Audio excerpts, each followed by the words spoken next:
পল্লী বিদ্যায়নের অনেক কতিপয় কর্মকর্তা কর্মচারী পল্লী বিদ্যায়ন কার্যক্রম এবং পল্লী বিদ্যুতায়ন কাঠামো সংক্রান্ত রাষ্ট্রের কাঠামো সম্পর্কে বিভিন্ন ধরনের অভিযোগ এবং অনিয়ম এবং অস্থিতিশীল পরিবেশের মাধ্যমে এই কার্যক্রমটা চলছিল।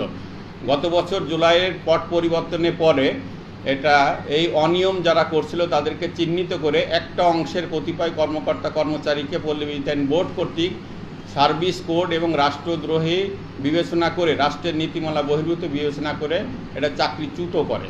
চাকরিচ্যুত করার পরে তারা পল্লী বিদ্যায়ন বোর্ডের এইটাকে অযৌক্তিকভাবে তারা আইনের আশ্রয় সরাসরি না নিয়ে তারা এখনও শহীদ মিনারে তারা এই বিষয়ে পল্লী বিদ্যায়ন বিদ্যমান যে কর্মকর্তা কর্মচারী আছে তাদের সহানুভূতির জন্য তারা ওখানে রাষ্ট্রের কাছে তারা একটা দাবি জানায়।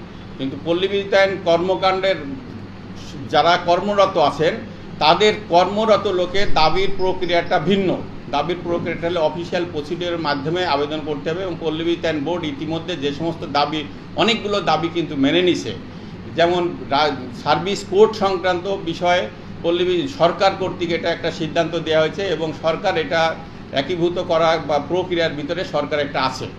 আর পল্লী বিদ্যুৎ সমিতির কর্মকর্তা কর্মচারীর যে ঘাটতি ছিল সেই ঘাটতি কর্মকর্তা কর্মচারীর বিষয়ে পল্লী বিদ্যায়ন বোর্ড ইতিমধ্যে অনেক কর্মচারী নিয়োগ করছে। ইতিমধ্যে প্রায় 700-850 লাইনম্যান এটা নিয়োগের প্রক্রিয়ায় আছে। এটা 2-1 দিনের ভিতরে তারা জয়েন করবে।